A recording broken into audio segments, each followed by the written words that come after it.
Welcome to Saturday versus Sunday. I'm Jeff Dover. With me is John Barbin. Let's talk football. All right, so we're going to review the Penn State Boise State game. So the first game of the second round of the 12-team playoff. It's a lot. That's a lot of a lot of qualifiers there. And we're going to have more of these. We're going to have an episode reviewing each game as they happen on New Year's Day. So yeah, looking forward to it. What'd you think of the first game? Let's see here. It was, I guess you could say, better. It was for sure better than anything we saw in the first round. Yes. It was, I guess you could say, it was more competitive.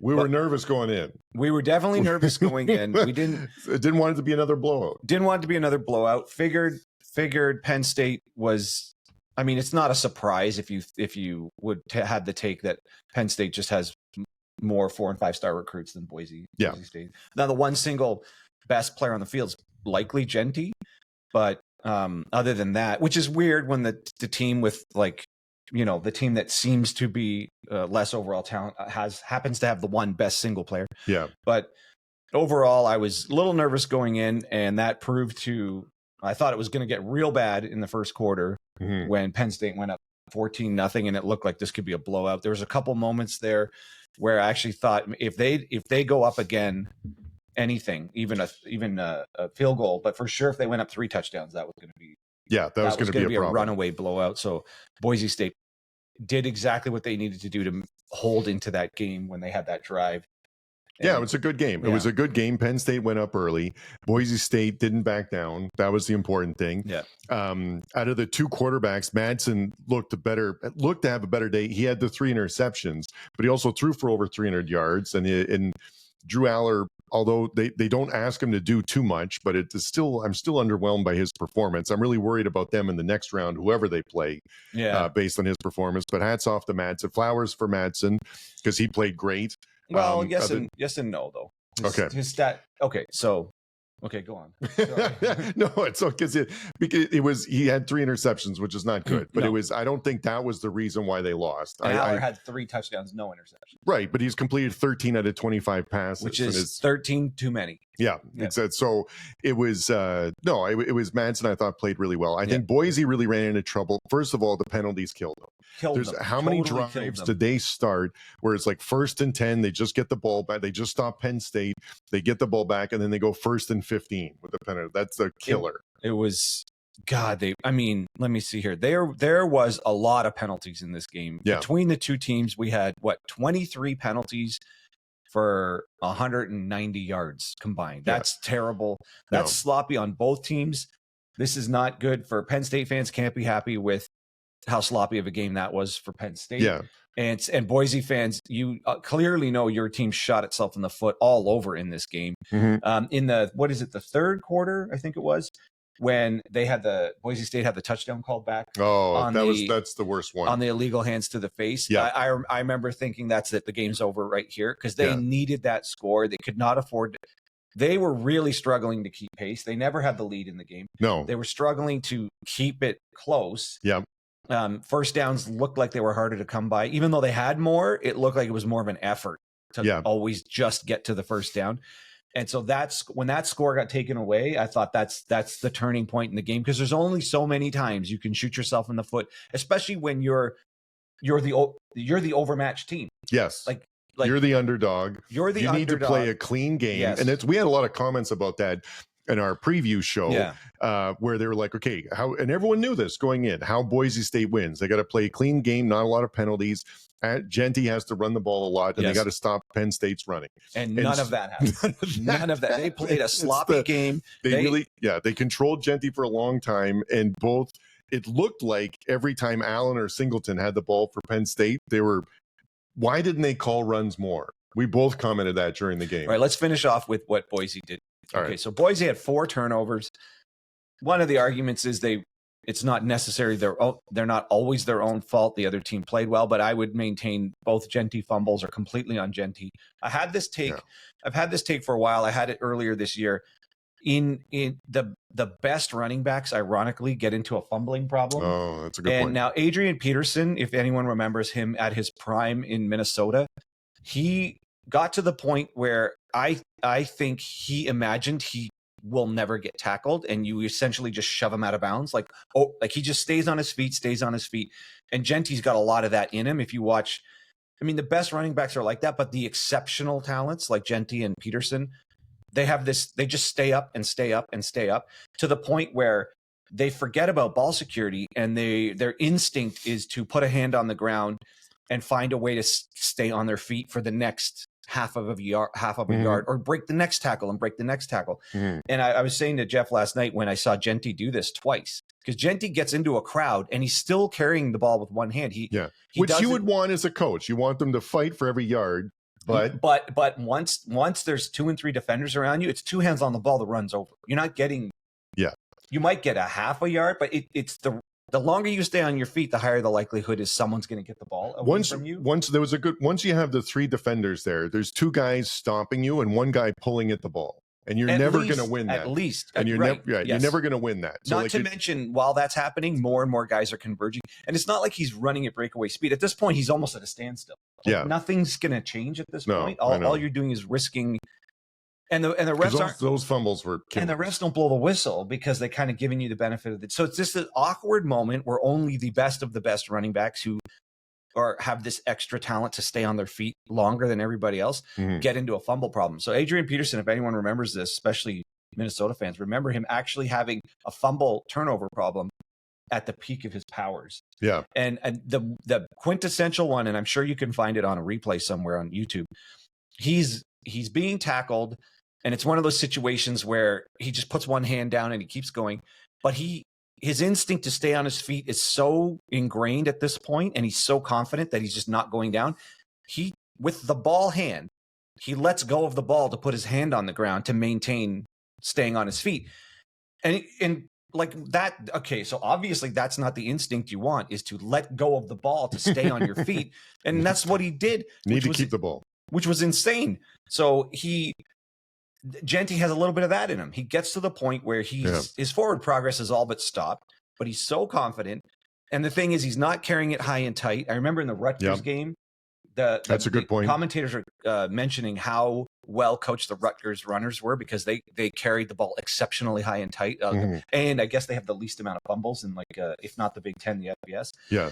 But Jeanty's so confident, he's moving and he's spinning, he's doing all that stuff in a crowd. He's barely moving forward anymore, but the ball is not high, it's not tight. And twice he dropped it. And I started to think, he's going to be doing this all game. I know. Well, and it was, and so part of that is because Penn State's defense was really good, right? So they get to the ball really quickly. So there's always 2 to 3 defenders there. Yeah. The Jeanty had 2 fumbles all season and then had 2 in the first half or whatever it was.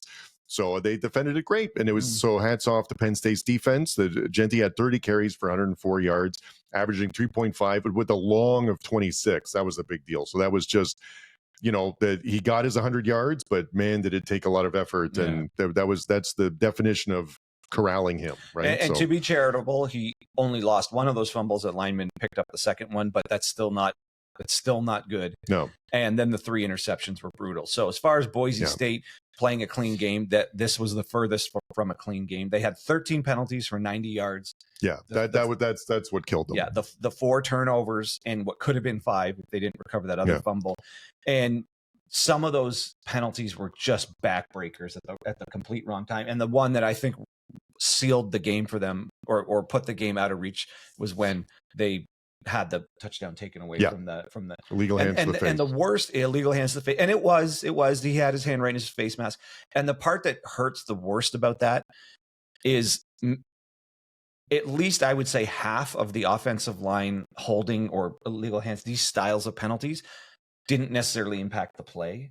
No. And so if that particular hands to the face held up the pass rusher enough that it facilitated the completion of the pass that led to the touchdown. Yeah, he was going to hit the quarterback unless he had hands to the face, and then that's what allowed the touchdown. But it wasn't that; it was on the other side of the line. Well, whatever it wasn't obvious that if he just blocked him without doing that, and eventually the defensive end beat him. Like, let's say the hands to the face actually held him up long enough. It looked as though that pass was coming out regardless. Yeah. And it would have been a touchdown regardless. So it was essentially a meaningless penalty. It's not like the penalty really did actually facilitate the open pass. Yeah, like didn't spring the block that let him go. And some of them are obvious. Some of them are like, oh, you held the guy who would have tackled him. But this one, put it this way, if you were on either side of that argument, it's pretty reasonable to assume that penalty was meaningless and it would have been a touchdown. Yeah. Regardless. Yeah. No, and going into it, everyone's, that Boise can't hurt themselves. They had to run the ball. It would have been better if they had a lead because then they can just feed Jeanty and not really have to worry about that. But they were behind.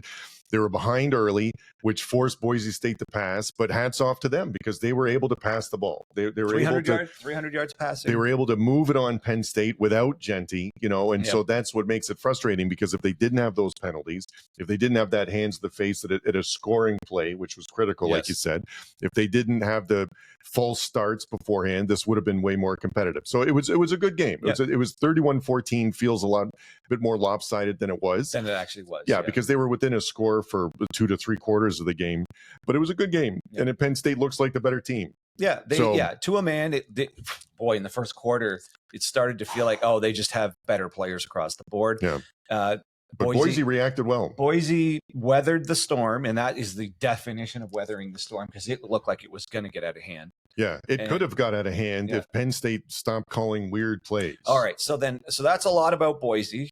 Right. So they had 4. Let's finish on Boise, then we'll go on to Penn State because they are the winners. They had 20. So Boise had 24 first downs. Penn State had 21. They won the time of possession battle by almost 9 minutes. Yep. Which is weird, but I guess it's because Penn State had some short fields. So some turnovers. Some turnovers they didn't need. Oh, also 2 of their touchdowns were on bombs. Yes. One of them was the huge run at the end. Yeah. So that obviously takes no time. And the other one was that beautiful pass to the back of the end zone. Yeah. Which is good for Allar. I haven't seen a whole lot of that this year, but that was a perfect pass. So they had a couple of I don't really want to call them quick strike drives, but like it was a couple plays and then one huge one. So they didn't need those are 2 quick strike drives. So I guess you could say a really long run. That it is. So they didn't need to chew up time on both of those. Yeah.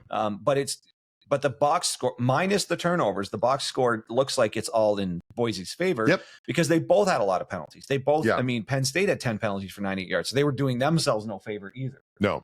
So that's not it's not a clean game by Penn State either. So the box score looks like Boise pretty much hung in there. The one that really jumps off the page in Penn State's favor is 5.3 yards per rush. And Boise was 2.7, which that's not going to cut it. Penn State rushed for 216 yards, Boise for 108. So that was the game there. But so just to finish the last point about Boise, those games, the last round and the first round where they were blowouts and you were like, we're not going to stop watching after the second quarter. This was not that. Boise hung in there. They were moving the ball on offense through the air, which no one was really sure about going in because they thought it would be like Jeanty would be the only way they could really do it. And it wasn't that. But this game could have been more of a blowout if Penn State had some weird offensive play calls. And the commentators even mentioned it on the broadcast constantly about, that they were, because every time Allen or Singleton had the ball, they averaged 7 yards a rush. So I don't know why Singleton only had 12 carries. Like if they're that effective, I don't know why you stopped doing that. They had some weird thing. Allar, they ran more than I thought they would when you have got 2 good running backs. I don't know why you'd make him run at all. And they weren't very effective in the pass game. So which is fine. So especially when you go up early, I don't know why you just don't feed the 2 running backs. So that was really, the Boise did it to themselves with the penalties, the stuff we talked about, but Penn State didn't do themselves any favors by abandoning what it felt like the run game. No, I think they used Tyler Warren well. Yes. Where some other pivotal games in the year, he was absent from the offense for some. I don't know if the other team were taking him away or they just. Sometimes I think coordinators must just outthink the room and they want to believe a certain play has to work or should be in the scheme. Yeah. I don't know if they're married to a way it should go. My reading, my non-coach experience. You're an average fan. My average fan. I've watched enough football that the average fan can tell when a play's working and when a play's not working. Yeah. Okay, that just seems to be gaining yards. Exactly. Right? Any run Penn State had was gaining yards. With Allen or Singleton. Constantly. Yes. Constantly. They rarely got stopped for less than 3 yards. They averaged 7 yards a carry. Right. Averaged. Well, I know, but there were some really long ones too. Yeah. Anyways, 23 and 58 yards, but still. But it's not one of those numbers that come out because, they had 2 90-yard runs and everything else was getting stuffed. They were going for 6, 7, 8 yards. Yeah, especially Allen. constantly. And then the inexplicably, the offensive coordinator, it's a tough word, the offensive coordinator for the Nittany Lions just decided to mix in all kinds of like trick play. What are you doing? No, and the trick play, and Allar ran for 11 times.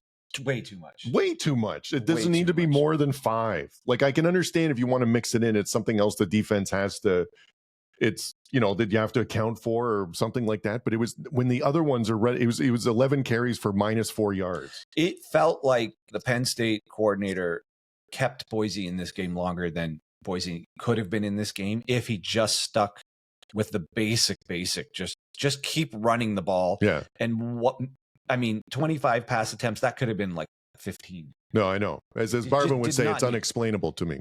Right. Well, I know. Well, it was working so well when he went away from the run for any length of time. Yeah. The offense didn't look that good. And then when he got back to the run, they were just shredding them. It just didn't understand. No. I don't understand what they're thinking. No, you're right. When they're trying to outthink the room. Right. And I believe that sometimes, and we've talked about this before, the offensive coordinator, not only they want to win, but they want to win with their exact system, with what they think it's going to be. And even if it's not immediately working, they're going to stick with it because that's their system. And they believe that, and they believe that they're better or smarter than what everyone else thinks. And they don't. Hey, if there's a Penn State fan watching or listening, can you let us know? Is that like how you guys think too? Like, we've seen it before we thought that with the Ryan Day thing, right? With Michigan. So this looked a little bit like what Ohio State, Michigan, where the reading that many people had was Ryan Day was trying to force we can bully ball them too, and lost. Yep. This game, I think they should have bully balled them the entire time. If they could have got away with 0 passes, go ahead. Yeah. Because Boise wasn't necessarily built to come from behind, and they couldn't in this game. And they went for 216 yards rushing. I think they could have 350 yards. Absolutely. Rushing. No, and it's funny about, I don't know, again, that's our theory about the offensive coordinator, and they think the system and they want to stick with it like no matter what. They're outthinking the room.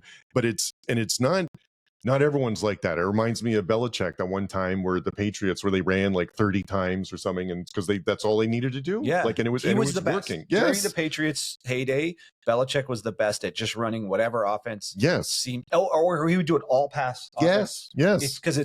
And now people talk about, well, that's not balanced. It doesn't matter. Who's the team across the field? How do you beat just this team? Exactly. Yeah, and it doesn't matter. And it's not a statement on the season. No, it's not nothing. A statement like this team can only pass. Yeah. It's like today, this game, this team that you're playing, this is what's working. So that's what with Penn State, it was clear that the running backs were killing it. Yeah. And there's no reason to get away from it. And the color commentator, both of the commentators were like, I don't know why they're doing. Not sure why you're calling this. Allen and Singleton are just going off, and Boise's shown no real ability to stop them. So I don't know why you would abandon that. And it's not like you're overrunning one guy. Like with Boise, you just have Jeanty. Yeah. Here you've got 2 stud running backs that are going off constantly. You always have essentially a fresh set of legs. So it's not like you're overdoing. You could have given them both 30 carries. Oh, yeah. Like that's what easily. To me, maybe I'm just totally don't know what I'm talking about. I thought their simplest, lowest risk way and obvious way to win this game was just run them the whole time. Yep. And don't pass until they prove it. Don't pass the ball at all. Yeah. I don't mind throwing, you've got Warren. I don't mind throwing that in every now and then, but some of the trick plays or running Allar 11 times way too much. Everyone knows that. I think everyone would agree with that. But it just felt like Boise really had no chance in this game other than Penn State's offensive coordinator getting away from what was working in little bits here and there that gave Boise the glimmer of hope or the little window or chance to get back in the game. So based on this game, how confident are you about Penn State against Notre Dame or Georgia? So that's a good question. Thank you. Because I don't, Jeff, that was a great question. That's what we do here. That's what we do. We ask good questions and we have no answers. I think it seems like, I don't know if we can tell much from this. Yeah. I think it's a